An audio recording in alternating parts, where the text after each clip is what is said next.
পাহাড়ে এই যে চাঁদের গাড়িতে চড়ে আপনার একরকম অনুভূতি হবে, মনে হবে আপনি নাগরদোলায় চড়ে আছেন। কখনো উঁচু আবার কখনো নিচু রাস্তা দিয়ে আমাদের চাঁদের গাড়ি এগিয়ে চলেছে। পাশে কি মনোমুগ্ধকর অপূর্ব দৃশ্য দেখতে দেখতে আমরা এগিয়ে চলেছি কংলাক পাহাড়ের দিকে।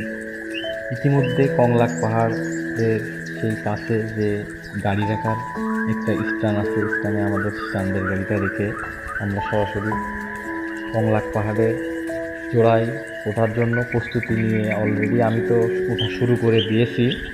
তো দেখতে থাকুন ভিডিওটি সম্পূর্ণ, অনেক ভালো লাগবে আপনাদের। আমার এইটা প্রথম ব্লগ, তো সবাই আমার জন্য দোয়া করবেন ও অনেক অনেক ভালোবাসা রইল আপনাদের জন্য। আমার ফার্স্ট ব্লগ আপনারা দেখে কেমন হয়েছে অবশ্যই কমেন্টে জানাবেন। যদি কোনো ভুল ত্রুটি হয়ে থাকে ক্ষমা সুন্দর দৃষ্টিতে দেখবেন। তো চলেন আজকে আপনাদেরকে কংলাক পাহাড়ের সৌন্দর্য ও তার মনোমুগ্ধকর পরিবেশ আপনাদেরকে আমার এই ক্যামেরার লেন্স দিয়ে দেখাই। আপনার বাংলাদেশ, আমার বাংলাদেশ, আমার প্রবাসী ভারতের বাংলাদেশ, যে চোখ ধাঁধানো, হৃদয় জোড়ানো, মনোমুগ্ধকর মেঘের আপন ঘর। এই মেঘের খেলা দেখে ভুলবে প্রকৃতির মাঝে হারিয়ে যাব আমি, বুঝবি কত বল। ওরে চল রে চল রে চল রে তোরা মেঘ দেখিতে চল। যদি মেঘের কোলে সূর্য জ্বলে, পাহাড়ি নদী বয়ে চলে, উঁচু নিচু রাস্তা আর সেই চাঁদের গাড়িতেই নাগরদোলার অনুভব হবে। আর এই অনুভবকে অনুসন্ধান করেই তোমাদের এসকে ভাই আজকে অনুসন্ধানে নেমে গেছে কংলাক পাহাড়ে। খাগড়াছড়ি জেলার বাঘাইছড়ি উপজেলার সাজেক ইউনিয়নের দুসাই গ্রামে সমুদ্রপৃষ্ঠ থেকে 1800 ফিট উচ্চতায় আটকংলাক পাহাড়।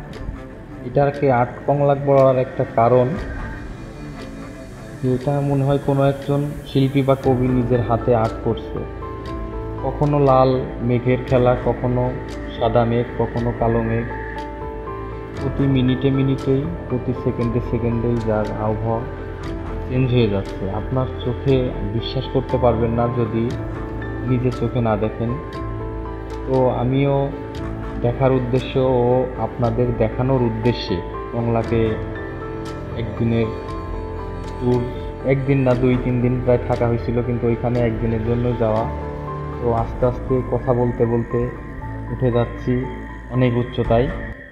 প্রচণ্ড গরম, আর তারই মাঝে উপরের দিকে বৃষ্টি হওয়ার সম্ভাবনা। তো এরই মাঝে একজন ফ্যান আমাকে বলতেছে, ভাই আমি বেশি সময় দিলাম না, কারণ অনেক গরম, মনে হচ্ছে বৃষ্টি হবে। তো তাই তো তাড়াহুড়ো করে সেই কংলাকের গেট পাড়ি দিয়ে যে চলে আসছি উপরে। তো উঠতে কষ্ট হচ্ছিল একটু, যেহেতু দুপুরবেলা আর অনেক গরম। তো এই জন্য বেশি একটু তাড়াহুড়ো করে উপরের দিকে উঠে যাওয়া। আপনাদেরকে দেখাই এই যে আমরা কত উপরে উঠে গেছি অলরেডি মাটি থেকে। এই যে মেঘগুলো সব উড়ে চলে যাচ্ছে এইদিকে। কিছুটা সময় এখানে পার করলাম আর মনোমুগ্ধকর দৃশ্য দেখতে দেখতে বাঁশের কাটা চোঙে চা উপভোগ করলাম। কি যে তৃপ্তি! আপনারাও আসবেন, না আসলে এই তৃপ্তি উপভোগ করা হয়তো বা হবে না। তো কিছুক্ষণ এখানে একটু ভিডিও করলাম, তারপর হাঁটাহাঁটি করছি। তো হঠাৎ করে এই পাশে দেখি যে আপনার মেঘ থেকে বৃষ্টি শুরু হয়ে গেছে। তো সেখানে বেশিক্ষণ সময় না দিয়ে এদিকে চলে আসলাম। চাটা অতটা ভালো না, তবে এত উঁচুতে যে চা পাবো কখনোই ভাবিনি।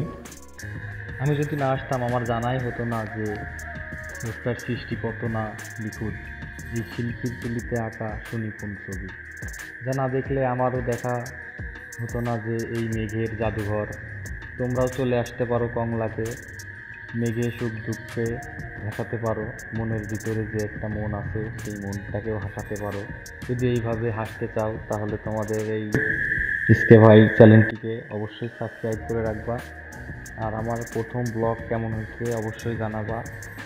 যদি কোনো ভুল হয়ে থাকে সেটা কমেন্টের মাধ্যমে যদি বলো তো আমি অনেক খুশি হব, কারণ শুধুমাত্র তোমাদের জন্যই এত কষ্ট করে এত উঁচু পাহাড়ে উঠে ভিডিও করছি। তো বাই বাই বন্ধুরা। আবার দেখা হবে নতুন কোনো ভিডিওয়, নতুন কোনো জায়গায়। ধন্যবাদ।